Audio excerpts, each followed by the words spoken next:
Se você tem uma Bíblia, vá ao capítulo 5 de Gálatas. Agora, se você não sabe onde está, pode ir ao índice da sua Bíblia ou pode ir ao final da sua Bíblia, ao livro de Apocalipse e começar a se mover para frente. E você encontrará este pequeno livro, iPhone, iPad, espero que nos acompanhem enquanto revisamos isso. Enquanto chegam lá, quero falar com vocês esta manhã sobre uma marca registrada, um logotipo. E esta manhã quero falar sobre a marca da fidelidade.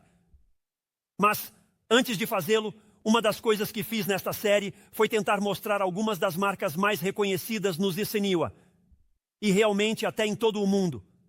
E encontrei algo interessante esta semana que me parece um pouco engraçado. Provavelmente não seja para vocês, mas é para mim. Tentei descobrir qual é a marca mais reconhecida entre os homens. E assim fiz muita pesquisa. Não havia muito disponível. Havia um pouco. Mas o que me pareceu interessante, o pouco que encontrei, foi que quando se trata de homens, há uma marca que realmente é reconhecida em quase todas as gerações. Eu percebo que alguns de vocês podem não reconhecê-lo, mas para a maioria de vocês sim, já que um se destacou. Esperem, quero mostrá-lo. Quero que escutem. Agora você pensaria, homem, é algum tipo de marca masculina. Como se você pensasse que tem algo a ver com ferramentas, trabalho, força, algo realmente bom. Parece uma coisa de homem. Mas uma das marcas mais reconhecidas entre os homens é esta. Podem colocá-la na tela. É o YouTube. Isso me surpreendeu. Isso me surpreendeu. Quero dizer, precisamos nos tornar mais masculinos em nossa sociedade. Mas então comecei a pensar, por que no mundo o YouTube é uma das coisas mais reconhecidas entre os homens? E então pensei, é sobre como fazer, não é? É como consertar seu carro, como ligar o cortador de grama, o que for. É como se estivéssemos tentando resolver coisas difíceis, não é? E o YouTube é o lugar para ir. Pensei que era realmente incomum, não é? Quero dizer, para mim realmente era. Mas na verdade, do que se trata esta série é que a Bíblia nos ensina que Deus deu uma marca, que Deus deu um logotipo. E Ele disse, ei, assim é como minhas pessoas se parecerão. E não só vão aparecer, escutem-me com atenção, porque vão à igreja. Não só vão aparecer porque passam tempo juntos. Não vão aparecer assim porque cresceram no sul. Vão aparecer assim mesmo porque meu Espírito os ajudará a se tornarem exatamente isso, de fato. E assim, em Gálatas capítulo 5, versículos 22 e 23, você encontra as 9 marcas importantes que Deus diz aparecerão em suas vidas. Já tratamos isso na série, mas alguns podem não ter ouvido. A forma como a Bíblia ensina o fruto do Espírito não são os frutos do Espírito. Não é como se alguns tivessem amor, alguns tivessem alegria, alguns tivessem paz, mas outros não tivessem amor, não tivessem alegria, não tivessem paz. Quando você segue a Deus e se entrega a Ele, ouve a sua voz. Você não obtém um, você obtém todos. Todos esses começam a se manifestar em sua vida. E isso é o que a Bíblia diz em Gálatas 5, capítulo 22 e 23. Mas o fruto do Espírito, e a melhor maneira de ler isso, é que é o que Deus produz para os seguidores de Cristo. Aqueles que confiaram em Cristo. Isso é o que Ele produz. E então diz amor, alegria, paz, paciência, bondade, gentileza. Diz fidelidade, mas depois diz mansidão. Já vimos todos, mas esta manhã vamos ver a fidelidade. Agora, na Bíblia nos ensina que a fidelidade é realmente uma das qualidades mais importantes na vida de um seguidor de Cristo. Só quero enfatizar isso. Ou seja, mesmo que você se afaste do fruto do Espírito, uma das coisas que a Bíblia chama regularmente os seguidores de Cristo é a fidelidade. A palavra grega que você encontra aí é literalmente pistis. Essa é a palavra grega. Está comunicando algo. Quero que você ouça o que isso significa. Pode ser um ato ou uma atitude de crer ou confiar. Assim, pode ser algo como, vou crer, vou confiar em Deus. Vou ser fiel em crer que Ele pode agir na minha vida. É a qualidade pessoal que implica fidelidade, confiabilidade e também lealdade. E assim, a boa notícia é que isso é o que ensina a Bíblia. E quero começar aqui e depois nos moveremos. Mas quando você pensa na fidelidade, a boa notícia é que a Bíblia nos assegura a fidelidade de Deus. Deus te diz, ei, seja fiel, seja o que eu quero que você seja. E então Ele simplesmente está se afastando de você. Mas a Bíblia nos diz que Deus assegura a seus seguidores a sua fidelidade. De fato, uma das características de Deus, uma das coisas que o definem, é que Ele é realmente completamente digno de confiança. E a Bíblia nos diria, escutem-me com atenção, que Ele é absolutamente confiável. Em outras palavras, a Bíblia nos ensinaria que Deus nunca pode e nunca poderia quebrar sua palavra. Isso é o que ensina a Bíblia. A Bíblia ensina que Deus não é um Deus que possa mentir, que verdadeiramente, literalmente tudo o que diz, tudo o que promete é absolutamente fiel, é confiável, é digno de confiança. Olhem em Deuteronômio, capítulo 7, versículo 9. Reconheçam, portanto, que o Senhor seu Deus, Ele é Deus, o Deus fiel que guarda sua aliança e sua misericórdia até 1000 gerações com aqueles que o amam e guardam seus mandamentos. Lamentações, capítulo 3. Agora, ninguém pensou que viria à igreja hoje e ouviria lamentações. Posso dizer isso a todos, vamos subir para outro nível. Diz isso a bondade amorosa do Senhor, veja isto, nunca cessa porque suas compaixões nunca falham. São novas a cada manhã. Grande é a tua fidelidade. Salmo 33, 4. Olha isso, porque a palavra do Senhor é justa. Fiéis são todas as suas obras. E a razão pela qual estou lendo isso é para muitos. Há frustrações, há desafios, há medos, há inseguranças, há coisas que entram em nossas vidas. Isso é o que diz sobre Deus no Salmo 119, 90. Sua fidelidade continua ao longo de todas as gerações. Estabeleceste a terra e ela permanece. Se você quer um novo testamento, segundo Timóteo, capítulo 2, versículo 13, diz que se somos infiéis, ele permanece fiel, porque não pode negar a si mesmo. Deus é fiel o tempo todo, e o tempo todo Deus é fiel. Podemos tomar um momento para louvar a Deus por sua fidelidade. Amém. Mas aqui está o desafio. Vamos recuar e entender isso. Olhamos para Deus, aqui está o desafio. O desafio é que podemos lutar com a fidelidade, não é? Nós podemos lutar com a fidelidade. Deus nunca luta com a fidelidade. Deus nunca luta para cumprir suas promessas. Deus nunca tem problemas em ser realmente confiável e leal. Mas nós podemos ter problemas com isso. Uma das principais lições é que eu realmente tenho uma incapacidade de fazer qualquer coisa por mim mesmo no âmbito espiritual. Verdadeiramente. Não quero que nunca percamos, e alguns, como estão visitando hoje, estão captando isso pela primeira vez. Não quero que nunca percamos de vista que a Bíblia nos ensina que você não pode produzir a vida cristã por si mesmo. Porque isso é o que está acontecendo em nossa cultura. O mundo está olhando para a igreja e diz, olha, eles não conseguem cumprir isso. Bem, Deus diz que você não pode cumprir isso. É por isso que muitas pessoas que se aprofundam na religião estão frustradas, irritadas, lutando e sendo críticas. E todas essas coisas porque tem algum padrão que disseram que devem cumprir, mas não conseguem chegar lá porque não se pode chegar lá sem Deus. É como se Deus tivesse que produzir isso em sua vida. Na verdade, uma das coisas sobre as quais falamos muito nesta série é que falamos sobre o fato de que Deus dá aos seus seguidores o seu espírito. O contexto completo de Gálatas 5 é este. Seu espírito, sua carne, lutam contra o espírito de Deus. Deus está dizendo, quero produzir isso, quero te levar aqui, quero trazer essas coisas para a sua vida. Mas temos desejos e outras coisas que nos afastam de Deus. E é por isso que quando Jesus estava se despedindo de seus seguidores, em João 14, disse a eles que pediria ao Pai, e Ele lhes dará outro Consolador para que esteja com vocês para sempre. Ele te ajudará a ver a vida, a experimentar a vida, a conhecer a vida que desejo para você. E então o versículo 17 começa, Ele permanece com vocês e estará em vocês para sempre. E assim, ouçam com atenção, porque quero que entendam isso. O que a Bíblia nos ensina é que você e eu temos nossos próprios desejos e que o Espírito de Deus está lutando contra isso dentro de nós. E essa é a guerra que está acontecendo. Não preciso te ensinar a guerra porque você vive com a guerra todos os dias da sua vida. Sua esposa faz algo, seu esposo faz algo, sua parceira, não é? Você faz algo e pensa, como eu gostaria de dizer isso. Aí está a carne. Vamos, todo mundo conhece a guerra. O Espírito diz, sim, mas se você fizer isso, vai se meter em sérios problemas, não é? E de repente essa guerra começa em você. A Bíblia ensina que o Espírito de Deus convence do nosso pecado. Quando não estou cumprindo o meu propósito, Deus me convence do meu pecado.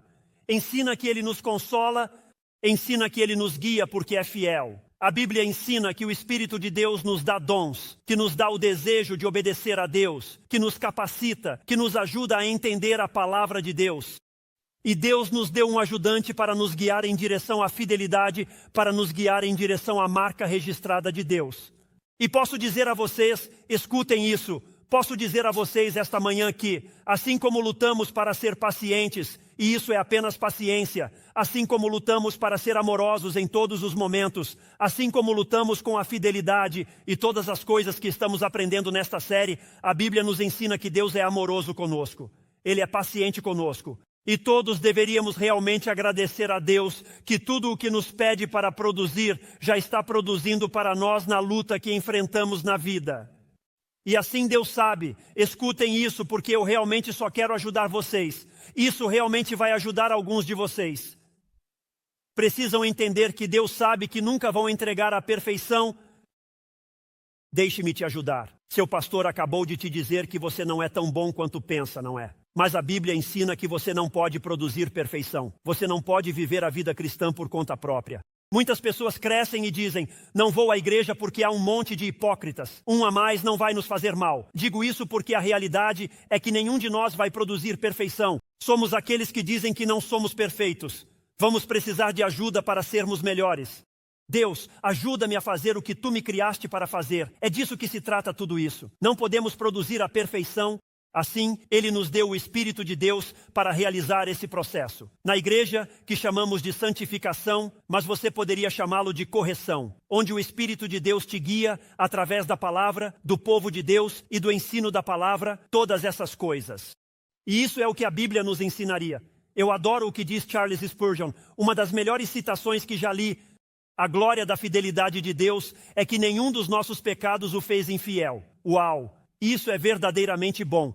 Que nenhum dos nossos pecados fez com que Deus fosse infiel. Quero que todos prestem atenção.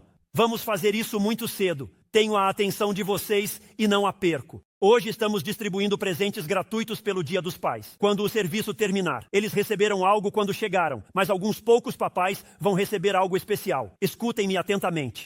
Dizemos que recebemos um presente grátis no Dia dos Pais, mas na verdade esses presentes não são grátis. Como em algum momento alguém teve que pagar pelo que você recebeu sem custo algum para você. E a Bíblia nos ensina que o mesmo é verdade com a graça de Deus, que é gratuita para nós, mas Jesus a pagou. Em outras palavras, a graça, a misericórdia e essa bondade amorosa que recebemos em nossas vidas, a Bíblia diz que custou a Jesus sua vida, por isso a salvação. Continuo dizendo isso aqui porque há muitas religiões em nossa cidade e em todo o mundo. Não estou criticando nossa cidade, mas esta manhã há muitas religiões que se reunirão e não dirão sempre, mas seu ensinamento é que se você fizer isso, se fizer aquilo, se realizar isso, se realizar aquilo, Deus te amará, você obterá o céu. Você será tudo para o que Deus te criou, mas isso vai contra tudo o que ensina este livro. A salvação vem, a Bíblia é muito clara sobre isso, através de Cristo e somente Cristo, porque Ele é quem pagou pela graça que recebemos. Ninguém além de Jesus se ofereceu voluntariamente para pagar pelos seus pecados ou pelos meus pecados. E ninguém mais paga o preço do céu, exceto Jesus Cristo. Por isso a Bíblia Sagrada em Efésios 2, versículos 8 e 9. Lerei o que diz a Bíblia. Porque pela graça vocês foram salvos por meio da fé. Em outras palavras, a obra de Jesus Cristo e sua total e completa confiança nela. A obra de Jesus Cristo e sua total e completa confiança nela. E escute bem o que diz a Bíblia, e não de vós mesmos. Amigo meu, não é só por ser batista que você poderá entrar no céu. Isso só vai te meter em problemas. Não é? Como se isso fosse o que realmente importa. Ele volta e diz que é um quê? Um presente de Deus. Um presente comprado, não é verdade? Por Deus, mas dado àqueles de nós que confiamos nele, não como resultado de obras. Não há nada que você vá fazer. Como não vai receber um distintivo que diga, fui à igreja tantas vezes, aguentei tantas mensagens do pastor Chris, e se isso não te faz entrar no céu, não sei o que fará. Ele diz que não são realmente as obras. Não é suportar o pastor Chris todas essas coisas. E ele diz isso para que ninguém possa se gabar. Veja, o julgamento da nossa parte está fora de lugar. Já que todos os que chegam ao céu não o fazem por seu desempenho, nem por sua denominação, nem por sua assistência à igreja, não se contentam com tapinhas nas costas. Só há um nome que estará acima de todos os nomes, e é a única razão pela qual qualquer nome estará no céu, e esse é o nome de Jesus Cristo. Ele está realmente ensinando e dizendo que devemos entender a fidelidade e a graça que Deus nos deu, Quero que você veja como se estivesse nesta sala e soubesse que seu último suspiro aqui será seu primeiro suspiro no céu. Você está seguro de sua salvação. Isso é o que ele diz. Vocês que estão em Cristo são a sua obra, não a sua própria obra. Você é a obra dele. É o que ele fez. É o que ele produziu. Preste atenção no que diz que foi criado como você. Se você é de Cristo, foi criado em Cristo Jesus. Você não ganhou a graça. Não merecia a graça. Jesus Cristo pagou o preço pelos seus pecados, pelos meus pecados. E essa é a graça que Ele estende à nossa vida. E por isso, quando você confia na graça de Deus somente através de Cristo, a Bíblia 120 vezes, anote isso, a Bíblia 120 vezes no Novo Testamento diz, em Cristo. Em Cristo. Quer saber sobre a igreja? Quer saber sobre a salvação? Quer saber sobre o céu? Quer saber sobre a eternidade? 120 vezes no Novo Testamento, a Bíblia diz em Cristo. Esta é a única maneira de entrar no céu. Em Cristo. É o único caminho para a vida que Deus tem para você. Em Cristo, essa é a única maneira de manifestar os frutos do Espírito. E escutem bem o que diz. Estar em Cristo muda a forma como Deus te vê. Olha, às vezes podemos olhar e dizer que não posso acreditar que estão aqui esta manhã. Não é verdade. Podemos olhar ao nosso redor e dizer que não posso acreditar. Mas a Bíblia diz que quando você está em Cristo, muda a maneira como Deus te vê. Anote Romanos 8, versículo 1. Em Romanos 8, versículo 1, a Bíblia diz que não há condenação. A palavra condenação significa isso, pense nisso, não há julgamento. Que Deus não te julgará por seus pecados se você estiver em Cristo Jesus. Esse é um versículo espetacular na sua Bíblia, que fala da incrível glória e louvor, e realmente da magnificação deste Deus, que é tão fiel conosco, que aqui estou eu, um pecador, e minha esposa está sentada bem ali dizendo, não vou dizer em voz alta para não te envergonhar, mas sim, amém, verdade. Aqui estou, um pecador, mas não há juízo, não há condenação para mim, porque fui encontrado em Cristo Jesus. E assim, para muitos de nós, podemos pensar que quando Deus nos olha, vê nossos pecados, fracassos e asperezas, e Deus te ama tanto que não te deixará como estás. Ele vai fazer santificação, correção através do seu Espírito. Não me malinterpretem, mas estou aqui para dizer que se estão em Cristo, quando Deus os vê, não vê as asperezas, não vê as coisas. O que Ele vê é seu Filho que pagou por você, te comprou, te trouxe para a família. Essa é a fidelidade e a graça do Deus Todo-Poderoso. Podemos ver as cicatrizes, a desordem e os problemas, mas Deus vê a perfeição em Jesus Cristo. E isso é graça. E essa graça só pode ser encontrada em Jesus Cristo. E a única coisa que você e eu podemos fazer nesta vida, quando se trata da eternidade, de Jesus, de Deus e da religião, é simplesmente receber, confiar nele, colocar nossa fé no que Deus fez através de Cristo para você e para mim. Agora, acabei de alcançar esta nova etapa. Nem estou remotamente perto de terminar. Quero falar com todos os cristãos por um momento, porque 120 vezes a Bíblia diz que tudo isso da eternidade, tudo isso do cristianismo, tudo isso se baseia em um princípio fundamental, que é estar em Cristo.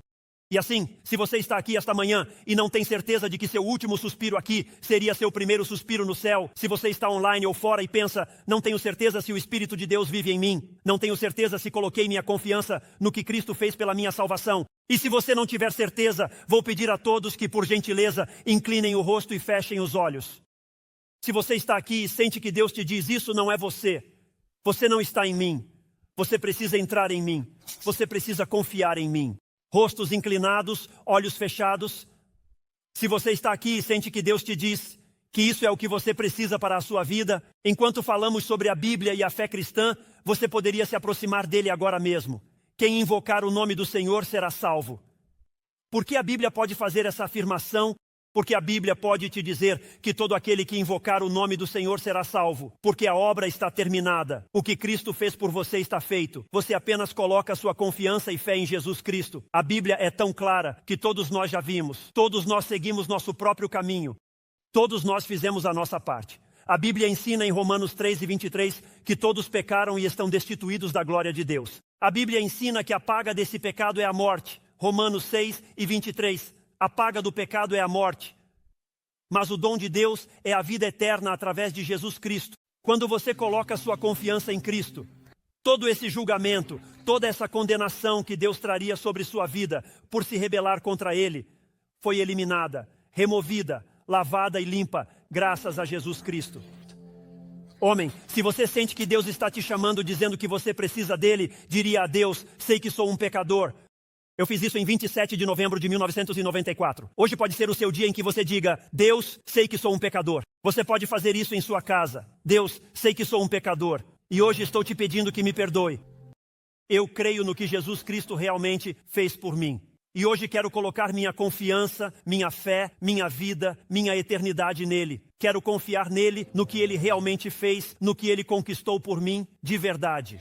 E eu quero que você comece a me guiar, orientar e dirigir nesta vida, por gentileza. Quero que você assuma o controle. Quero que você se torne o líder e diretor da minha vida. E você poderia fazer essa oração de louvor. Obrigado, Deus, por me ouvir. Eu te agradeço por me ouvir. Obrigado por suas promessas. Confio no que disse a Bíblia. Todo aquele que invocar o nome do Senhor será salvo. Diga a Deus: obrigado, Zweitausendheim. Obrigado. A partir de hoje, pode guiar e dirigir minha vida. Em nome de Jesus. Amém. Rostos inclinados, olhos fechados. Isso é o que quero que façam rapidamente. Se você está aqui e tomou essa decisão, quero que se comprometa a dizer que vai perseguir isso. Só quero que você pare e pense. Homem, pense no que Deus fez por mim, sua fidelidade, suas promessas para mim. E agora, apenas na sua mente, diga que vou me comprometer a perseguir isso e a seguir em frente. Agora vou pedir a todos que olhem para a frente. Isso é o que vamos fazer. E não deveria dizer em uns momentos, mas em uns minutos. Que tal? Está bem para todos. Quero falar com os seguidores de Cristo. Mas quando terminarmos este serviço hoje, haverá algumas damas e cavalheiros que subirão aqui. Lembrarei disso no final. Haverá algumas damas e cavalheiros que subirão aqui.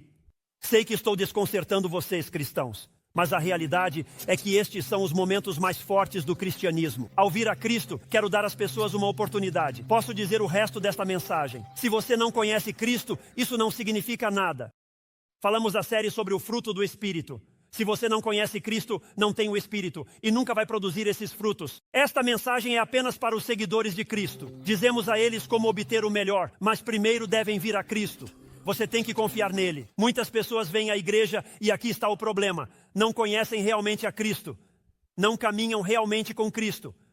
Vêm à igreja frustrados, cansados, sentem-se um fracasso. A Bíblia ensina que somente Deus pode produzir isso. Você precisa estar em Cristo para desfrutar do que está em Cristo. Mas então, uma vez que viemos a Cristo, a Bíblia diz aos seguidores de Cristo: ouça, quero que você seja fiel. E o que quero fazer é contar uma história rápida. É uma pequena história que Jesus contou a seus discípulos para ensiná-los algo sobre a fidelidade. Temos visto a fidelidade de Deus para conosco. Quero mudar nossa fidelidade para com Deus. E assim Jesus nos conta uma história no capítulo 13 de Marcos. Isso vai estar na tela para vocês. Sei que alguns de vocês pensaram que esse tipo é incrível. É o melhor pregador que já tive. Um sermão muito curto no Dia dos Pais. Desculpem-me, mas não. Vocês não têm tanta sorte. Aqui vamos. Então Jesus conta esta história de Marcos, capítulo 13, quando se trata da fidelidade. E começando, no versículo 33, estejam alertas. Ele está falando com seus seguidores. Prestem atenção. Mantenham-se alertas porque não sabem quando chegará o momento marcado. Refere-se à sua segunda vinda, quando Cristo retornar. Versículo 34. É como um homem que nos vai contar uma história sobre a fidelidade. Como um homem que sai de viagem e, ao sair de sua casa, colocou seus escravos a cargo, atribuindo a cada um uma tarefa. Também ordenou ao porteiro que se mantivesse alerta. Portanto, fiquem alertas, pois não sabem quando virá o dono. Se ao entardecer à meia-noite, quando o galo cantar, ou pela manhã, não seja que venha de repente e os encontre dormindo. O que eu digo a vocês, eu digo a todos. Olhem o que Jesus disse. Estejam alertas. Isso é o que precisamos entender quando se trata de fidelidade. E te digo, esta é uma palavra poderosa na sua Bíblia, da qual a Bíblia fala muito. Uma das grandes promessas da Bíblia é o retorno de Jesus Cristo. Como você sabe, sinto que estamos aqui sentados e pensando. Já se passaram 2000 anos desde que Jesus voltou e parece tão distante, nos parece tão longe. Ousando, mas a Bíblia diz que pense assim: 1000 anos são como um dia é como 1000 anos quando se trata da eternidade. E assim podemos pensar, passou tanto tempo para Jesus, mas se isso ressoa, você está ouvindo. Já se passaram 2 dias desde que Jesus ressuscitou da tumba, vocês estão entendendo? Às vezes podemos chegar aqui e perder de vista o que ensina a Bíblia. A Bíblia nos ensina o que acontecerá. Sabemos e entendemos o que acontecerá, mas quando acontecerá, não sabemos.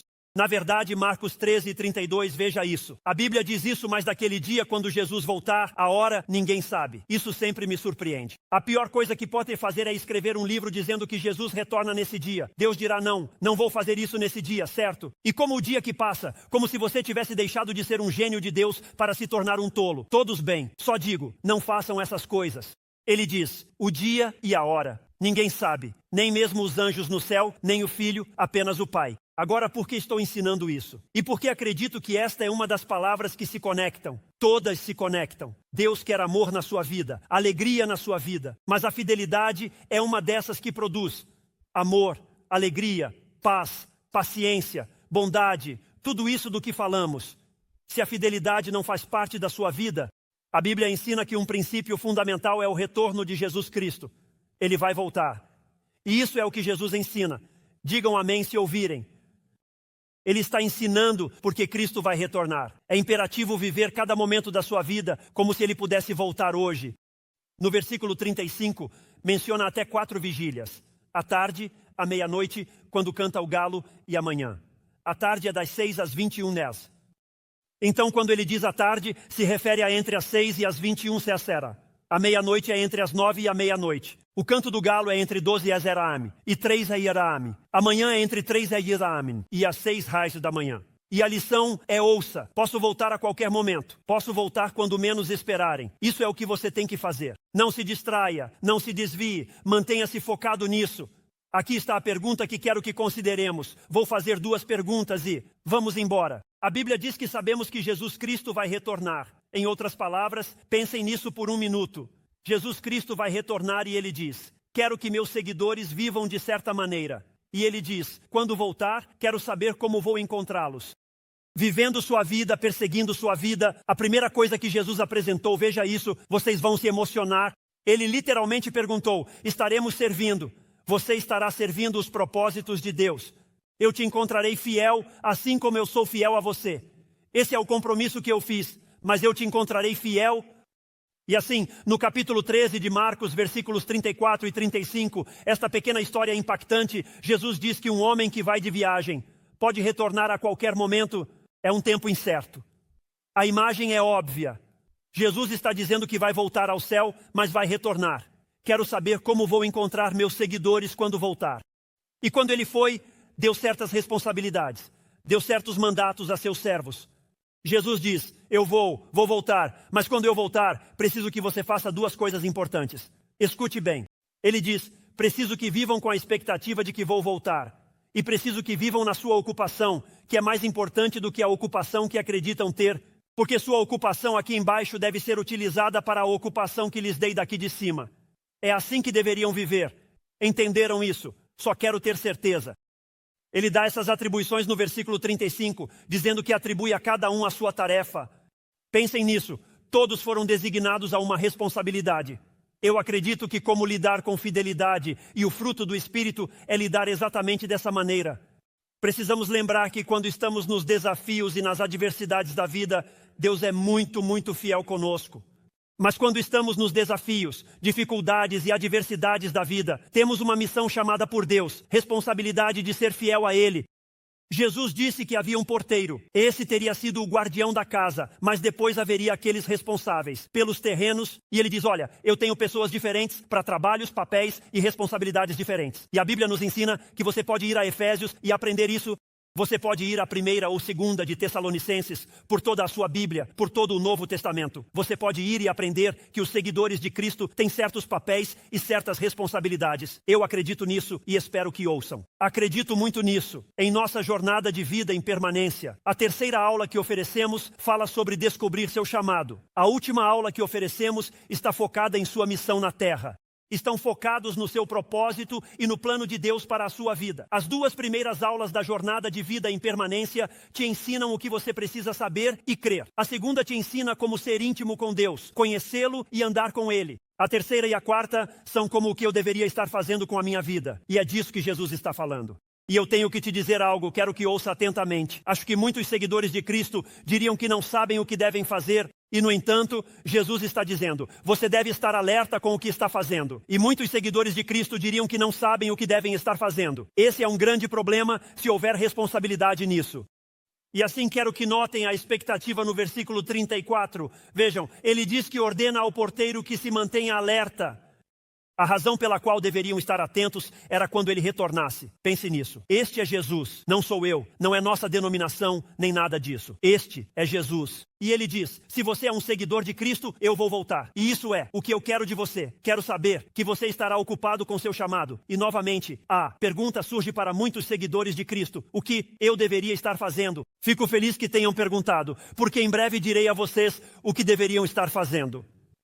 Em primeiro lugar, a Bíblia nos ensina que se você estuda a Bíblia e se aprofunda na Bíblia, e quero dizer, esta não é uma lista exaustiva.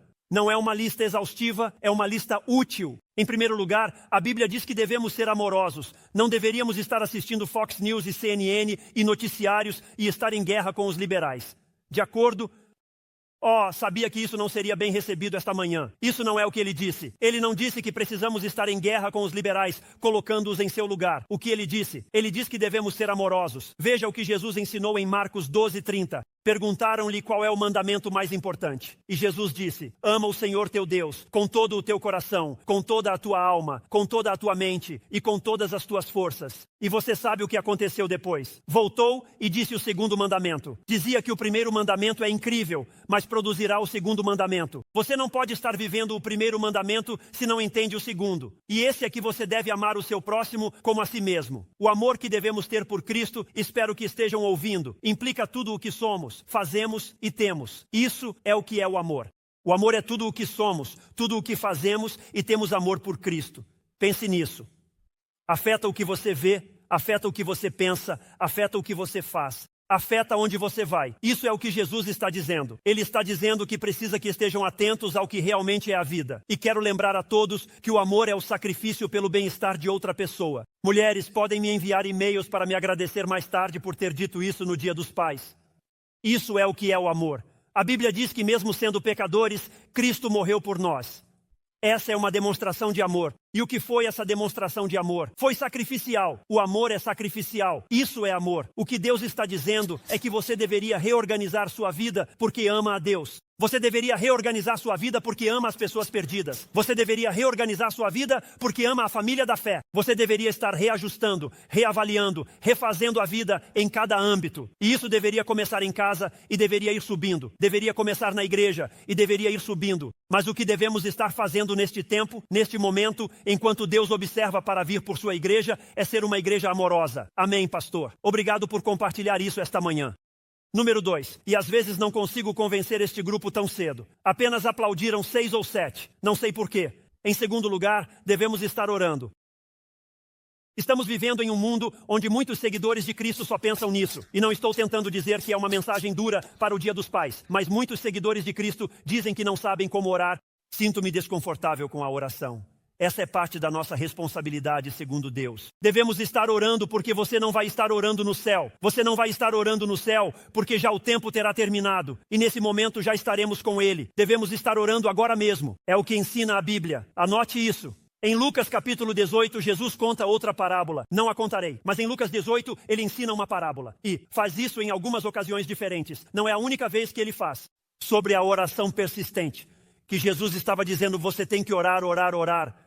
Você tem que perseguir, perseguir, perseguir, pedir, chamar, buscar, pedir, chamar, buscar, pedir. E você vê isso ao longo dos ensinamentos. E em Lucas 18 ele está se preparando para contar uma história. E a Bíblia diz, contando uma parábola, que em todo momento devem orar e não desanimar. Ele conta a história e fala sobre a persistência e como isso deveria ser aplicado à oração. Mas veja como essa parábola se encerra em Lucas 18, no versículo 8 diz, quando o Filho do Homem vier, encontrará fé na terra. Porque Deus sabia que seríamos a geração mais sábia que já existiu. E chegaríamos a ver tudo o que é mal, a dor, tudo o que muitas gerações nunca viram, mas que nós vimos. Eles nunca viram os problemas do mundo. Nós os vemos em horário nobre pela manhã e todos os dias de nossas vidas. Ouvimos o que é ruim, o negativo e tudo isso. Nenhuma geração recebeu mais notícias negativas do que a nossa. E Deus olha para seus seguidores e nestes dias difíceis, acaso encontrarei pessoas que ainda acreditam que Deus é um Deus fiel, um Deus bom, que seu caminho é o único caminho, que Jesus é a única resposta e eu vou continuar buscando-o durante toda a minha vida. A oração deve ser uma parte importante de nossas vidas, não apenas súplicas de vez em quando. Eu adoro o que Ian Bounds disse. Veja esta citação: nada se faz bem sem oração, pela simples razão de que realmente deixa Deus fora da equação. Homem, que grande declaração. Sabe, eu disse, escute-me, quando você tira Deus da equação, a vida nunca vai se encaixar. Ele diz isso. A oração traz Deus para dentro. Lembrete, no dia 23 de junho, no verão, oferecemos nossa aula de enraizamento, e a razão que oferecemos nossa classe de enraizamento é porque ela te ensina a orar, te ensina a estudar a Bíblia e te ajuda a entendê-la. Toda semana temos livros sobre a oração, porque é essencial que aprendamos a orar. É importante. E assim, se alguém vem a um serviço e não sabe como orar, pode ir à mesa de recursos e encontrar materiais para aprender e se desenvolver. Para alguns que diriam que não sabem como orar, o fato de começar a ler e começar a assistir a uma aula de como orar pode ser o início da oração em sua vida. Depois diz que devemos estar ouvindo e aprendendo. Na nossa aula de enraizamento, nos concentramos na oração e no estudo da Bíblia. Nos concentramos em avaliar sua vida de pecado para que Deus fale e você ouça, aprenda e se desenvolva. Veja o que diz 2 Timóteo 3, versículos 16 e 17. E observe, toda a Escritura é inspirada por Deus. Veja isso, útil para ensinar, para repreender, para corrigir, para instruir em justiça, a fim de que o homem de Deus seja adequado, equipado para toda boa obra. Muito frequentemente começamos nossos pensamentos da manhã pensando em tudo o que temos que fazer. Não se coloque espiritual aqui. E percebo que, ao cumprir com as responsabilidades, muitos de nós estamos tentando fazer demais com nossas vidas. Não tenho tempo para Deus. A razão para isso é que você está fazendo coisas que Deus nunca teve a intenção de que você fizesse. Você deixou entrar coisas na sua vida. Você deixou entrar coisas na sua agenda que Deus nunca teve a intenção de que estivessem na sua agenda. E assim você luta com isso. Vocês sabem o que Deus nos diria. Ele diria: meninos, nas exigências do dia, é essencial passar tempo comigo. É mais essencial receber orientação de mim. É mais essencial que eu possa falar na sua vida e guiar sua vida. Quero te lembrar, você nunca produzirá nada no âmbito espiritual por si mesmo. Deus precisa te capacitar. Deus precisa te ensinar. E muitos de nós, mesmo como seguidores de Cristo, estamos frustrados, sobrecarregados, desanimados, decepcionados, todas essas coisas. E a razão é que este Deus a quem adoramos, fiel, amoroso e compassivo, devido à nossa rotina, está distante e longe e é difícil de ouvir. Meu nome é Cris e sou seu amigo. Fico feliz que vocês estejam aqui esta manhã, amigos. Que bom dia para escolher estar conosco. Só lhes digo, captem isso. O coração e a alma de ser um seguidor de Cristo é aprender a ouvir a voz de Deus e depois desenvolver a coragem e a fé para fazer o que Ele te pede. Por isso, o seguinte diz que devemos crescer na fé, devemos crescer em confiança. Deus quer que você cresça, se desenvolva e confie nele. E o que Deus faz é permitir que certas coisas entrem em sua vida para que você cresça em confiança. Assim, nos próximos passos da sua vida, há mais confiança, há mais fé, e você pode crer em Deus por isso. Hebreus 11, versículo 6. Que versículo tão poderoso. E sem fé é impossível agradar a Deus. Porque aquele que se aproxima de Deus deve crer que Ele existe e que é um recompensador dos que o buscam. A Bíblia nos ensina que assim como você confiou em Cristo para a salvação, deve confiar em Cristo com toda a sua vida, seguindo-o, ouvindo-o e aprendendo com Ele. Diga amém para saber que você está ouvindo. Qualquer que seja a sua frustração esta manhã, olhe, eu sei que há pessoas aqui que estão frustradas em seu casamento. Qualquer que seja a sua distração, sei que há pessoas aqui que estão sobrecarregadas com sua agenda. Você deve passar tempo com Deus. Você deve ler a Bíblia, deve aprender a orar. Você está pensando, onde vou encontrar tempo? Não é. E sei que alguns de vocês estão aí distraídos com qualquer nível de decepção que tenham hoje com Deus, com a igreja, com o cristianismo ou com o que seja. Quero te desafiar a que uma das coisas que devemos fazer é testar a verdade e a fidelidade de Deus tendo essa atitude. Olhem isso.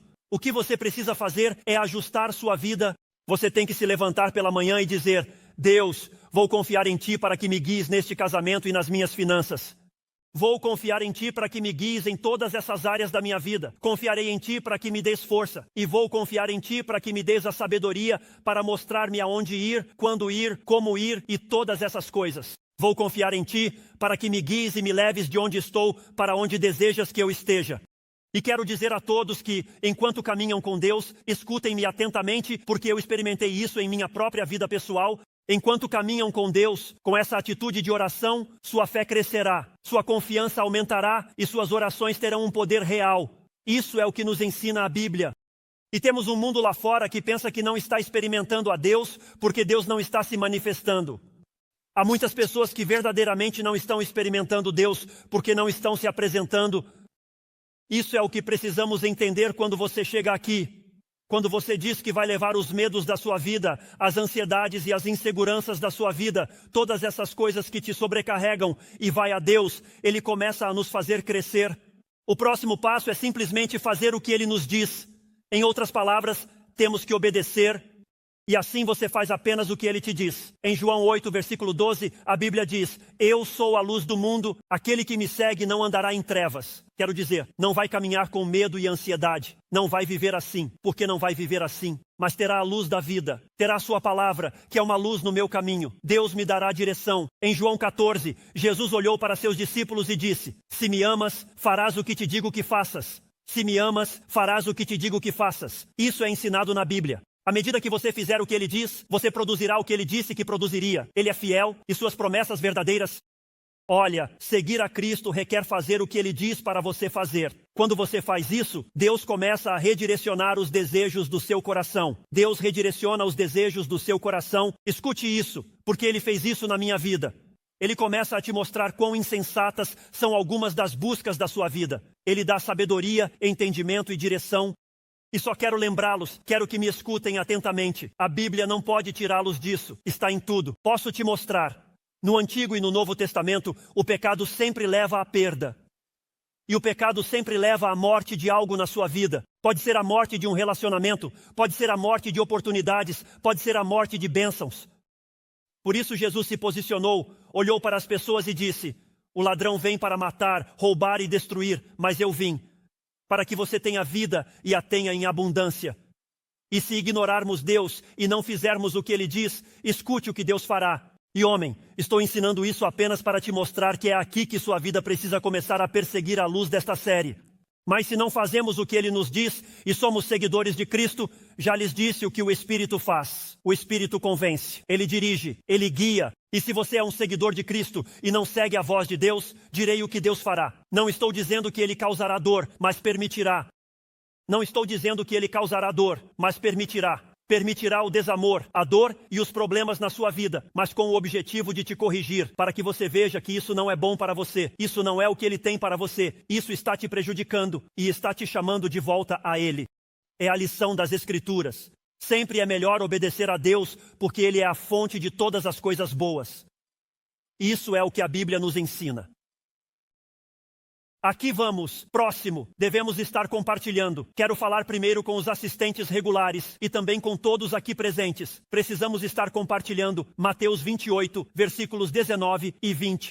Jesus disse: vão por todo o mundo. Outra forma de ler isso seria: enquanto vocês vão, deve haver uma representação de Jesus Cristo no Walmart, porque vocês vão ao Walmart. Devem ser uma representação de Jesus Cristo. Quando você se levanta de manhã, quando vai ao trabalho, quando visita seus vizinhos, vocês são a representação de Jesus Cristo. Este é o mandamento de Jesus. Se me seguirem, compartilharão a verdade de Deus. Eu os amo o suficiente para dizer isso. Nossas igrejas estão cheias de pessoas que oram por cada enfermo e nunca oram por alguém afastado de Deus. Pense nisso. Ou seja, passamos mais tempo orando para manter pessoas neste mundo do que guiando-as para o próximo. E o próximo mundo é para sempre. E este mundo durará no máximo 50, 60, 70, 80 anos. Passamos mais tempo mantendo pessoas neste mundo do que orando a Deus para que as leve ao próximo mundo. Mas sabemos que não fomos feitos para este mundo. Isto é pré-escolar. Isto é primário. Porque, cara, eu te digo, ninguém vai almoçar hoje com pais de 140 anos, ou com mães de 140 anos, ou um pastor de 140 anos, certo? Estou ficando mais velho. Quero dizer, estou envelhecendo. Me ajude, certo? Mas isso é o que ensina. Fazemos as estações Ama o Teu Próximo, para que semanalmente você possa sair do nosso edifício e levar coisas e dizer: você deveria vir ouvir as melhores notícias que já foram dadas. E por isso também os desafiamos a fazer festas de Mateus. Para a maioria das pessoas, o maior investimento que fizeram, seja alugando ou comprando, é a sua casa. No entanto, é muito raro que a usem para a causa de Cristo. Convide as pessoas. Vamos jantar com amigos da igreja. Mas nunca aproveitamos o momento para convidar o amigo perdido a vir conosco para que veja que não somos estranhos como pensam, certo? Nunca nos damos tempo.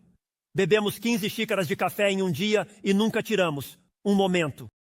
Fui a um restaurante esta semana e havia um garoto que vai à igreja e ele era um garçom. Ele se aproximou e disse: "Ei, eu te conheço." Começamos a conversar e a irmã dele chegou à fé em Cristo. Na verdade, ela foi batizada aqui. E ele me dizia: "Tenho tantas perguntas sobre a fé e estou animado. Quero saber o que a Bíblia ensina e do que se trata a fé." Peguei o recibo e escrevi meu número de celular nele e disse: "Me ligue e vamos tomar uma xícara de café para conversar." Fico surpreso com quantos cristãos debatem sobre doutrina e teologia que Jesus Cristo já estabeleceu, mas não falam com pessoas que não sabem no que acreditamos. E eu prefiro dedicar mais da minha vida e tempo a alguém que está longe de Deus do que sentar e falar sobre temas teológicos. Vai levar uma eternidade para resolver vários aspectos da teologia. E assim devemos entender que Jesus está dizendo que deixou uma tarefa: compartilhar. Eu adoro esta citação de E.M. Bounds. Olhem o que ele diz: ao nosso redor há um mundo perdido no pecado. Por isso, nos tem dividido como democratas e republicanos. Eles notaram que se concentram no que nos divide e não no que nos une e estão tentando nos dividir. Estão tentando fazer com que se odeiem. Estão tentando fazer com que se enfrentem. Isso não é o que ensinou o Filho de Deus. Ao nosso redor há um mundo perdido no pecado. Sobre nós há um Deus disposto e capaz de salvar. Alguém diga amém. Cabe a nós construir a ponte entre o céu e a terra. E a oração é o instrumento poderoso que realiza a obra. Ore para que Deus te faça ver oportunidades. Ore para que Deus dê oportunidades. Eu oro isso diariamente, e em muitas ocasiões quando vou almoçar com alguns do pessoal e estou lá, e Deus abre e entrega uma oportunidade. É isso que estamos tentando fazer. Perguntei a uma pessoa como foi que você acabou indo à nossa igreja, e vi o prédio dela, e pensei que era um bom lugar para começar. Posso receber um amém? Devemos estar servindo em João capítulo 12, versículo 26. Se alguém me serve, deve me seguir, e onde eu estiver ali estará meu servo. Se alguém me serve, o Pai o honrará. Jesus veio como servo. E como seus seguidores, é isso que deveríamos estar fazendo. E o serviço vem de várias formas. Digam amém para saber que estão ouvindo. Nenhum único amém. Enfim, vamos continuar. Servir envolve todo tipo de capacidades e formas. Servir é simplesmente ajudar, cuidar, encorajar, consolar, dar, ser generoso. A Bíblia nos ensina isso. É ensinar, é compartilhar a palavra de Deus. J.C. Ryle disse que a ideia do mundo de grandeza é governar, mas a grandeza cristã consiste em servir. Servir é crucial em nossa igreja. Temos tantas oportunidades. Há um cartão de serviço atrás dos assentos. Quero dizer, literalmente, porque nos importa muito. Queremos que participem. Como pastor, quando chegarmos ao céu, quero celebrar tudo o que Deus fez através de nós. Quero poder dizer, quando chegarmos ao céu, que fomos atrás da nossa cidade, perseguimos a nossa cidade, que não apenas nos reunimos para esperar a vinda de Cristo, mas que saímos em nossa cidade para servir, para compartilhar, para nos integrar no corpo de Cristo e fazer a diferença para a glória de Deus. Quero que sejamos esse tipo de igreja. Há muitas oportunidades aqui. Temos coisas onde apenas servimos a nossa comunidade. Vocês percebem que nosso ministério infantil explodiu. Quero dizer, eles explodiram e não há lugar mais intimidante do que quando as crianças te superam em número. Quero que todos saibam, precisamos que queiram servir-lhes. Deus nos abençoou e temos visto nosso ministério infantil e de jovens crescer. Estamos vendo Deus trabalhar nesta próxima geração que nos segue. Queremos ser bons administradores e servi-los. Vamos voltar. Se você acha que gostou desta mensagem, espere até que eu te dê esta. Devemos suportar o sofrimento. Você pode acreditar que acabei de dizer isso, mas é isso que a Bíblia ensina que devemos fazer. Em Filipenses capítulo 1, versículo 29. Porque a vocês foi concedido por amor de Cristo, não apenas crer nele. É fácil dizer que amamos Jesus, é fácil dizer que cantamos para ele. Vamos à igreja todos os domingos. Mas vejam o que diz, mas também sofrer por sua causa. Jesus disse estas palavras em João 16:33. Estas coisas vos tenho falado para que em mim tenhais paz. Neste mundo tereis tribulações, mas tende ânimo, eu venci o mundo. Vejam, como seguidores de Cristo, esperamos experimentar algum tipo de sofrimento. Fomos chamados para alguns de vocês que estão lutando e se esforçando. Deus está dizendo que precisam crescer no caminhar comigo, precisam crescer em oração. E Ele está te dizendo, como a todos nós, que você precisa crescer nessas áreas. Fomos chamados a suportar os desafios, as provas, as dificuldades, as feridas e os danos com fé, com compromisso e confiança no Senhor. Eu adoro o que disse Corrie ten Boom. Esta pode ser a parte mais encorajadora da mensagem. Não percam. Corrie ten Boom disse: não temas confiar um futuro desconhecido a um Deus conhecido. Uau, que palavra! E veja, essa sempre foi a intenção de Deus. Escute-me, para alguns de vocês que têm dificuldades com Deus e se perguntam como Ele poderia e por que Ele faria isso, parte do cristianismo é se tornar íntimo com Ele, passar tempo com Ele, conhecê-lo, que Ele fale e te guie na sua vida. Depois enfrentamos os desafios, a dificuldade e o futuro desconhecido. Mas escute, isso é muito bom. Não perca isso. Vou chegar bem na beira do palco e te deixar nervoso para captar sua atenção. Ele está dizendo que você pode conhecer um Deus conhecido. Você pode conhecer características, promessas e a verdade de Deus. Então, quando você estiver enfrentando desafios, dificuldades e adversidades, não tenha medo, ansiedade ou insegurança, pois você tem este Deus a quem pode seguir, crer e confiar. Estas são algumas das principais questões. Não são todas, mas é aqui que lutamos. Onde eu luto, onde você luta, é onde estou ajustando minha vida nesta série. Estou tentando. Se na sua vida, eu te digo, se sua vida está correndo em todo tipo de direções e você está fazendo tudo o que pode fazer ao mesmo tempo, você será incapaz de ter o tipo de caminhada com Deus onde possa estar em um lugar de fidelidade. Onde possa estar nesse lugar de fidelidade. Acredito que um dos melhores versículos na Bíblia, uma joia oculta, está em Atos 13, versículo 36. É um epitáfio sobre a vida do rei Davi. E oro para que seja um epitáfio sobre nossa vida e nossa igreja. A Bíblia diz isso. Atos 13, versículo 36 menciona aqui. Fala sobre Davi, referindo-se ao Davi do Antigo Testamento, o de Davi e Golias, Davi e Batseba. Diz isso de Davi depois que ele havia cumprido o propósito de Deus em sua própria geração. Davi morreu e foi sepultado entre seus antepassados e seu corpo sofreu a corrupção. Vocês sabem, uma grande pergunta para nós, e não se pode pregar sobre a fidelidade sem fazer esta pergunta. Estamos servindo aos propósitos de Deus? Estamos simplesmente vivendo o sonho americano? Estamos apenas perseguindo a cultura americana, seguindo a corrente, sendo gentis e bondosos, o que pensamos que o cristianismo deveria ser? Ou estamos realmente perseguindo, estamos servindo, estamos alinhando nossas vidas com os propósitos de Deus? Há uma citação que eu queria compartilhar com vocês e acho que é uma das grandes citações do dia. Está literalmente escrita por Charles Spurgeon. Charles Spurgeon fez uma citação uma vez onde disse: ninguém pode fazer tanto mal à igreja de Deus. Escutem isto. Ninguém. Esta é uma declaração enorme. Ninguém pode fazer tanto mal à igreja de Deus como o homem que está dentro de seus muros. Como o homem que está dentro de seus muros. Veja o que diz aqui mesmo, mas não dentro de sua vida. Está aqui. E isso é o que está prejudicando o cristianismo hoje. Estamos aqui, mas não estamos trazendo Deus aqui, nem produzindo Deus aqui, nem tampouco aqui. O maior dano que se pode fazer, que passemos pelo tradicionalismo e pela criação e todas essas coisas, em vez de realmente buscar a Deus. Só quero dizer isso e encerrar. Emocione-se, falo sério, estou terminando. Aqui vamos, a ideia de que Jesus Cristo venha novamente. Escute-me, não deveria ser um pensamento angustiante. Muita gente diz que a vinda de Jesus me deixa nervoso. Não deveria ser angustiante, mas uma verdade deleitosa. A Bíblia ensina que Cristo virá com nossa recompensa. Ele vem com suas promessas. Ele vem com um futuro melhor. Escute, ele vem com tudo o que Deus sempre quis que a vida e a eternidade fossem. Isso é o que a Bíblia ensina. Não é algo que devemos temer. É algo que devemos aproveitar. Escute, Jesus vem logo. Por todas as indicações, Jesus vem logo. E é por isso que precisamos estar alertas.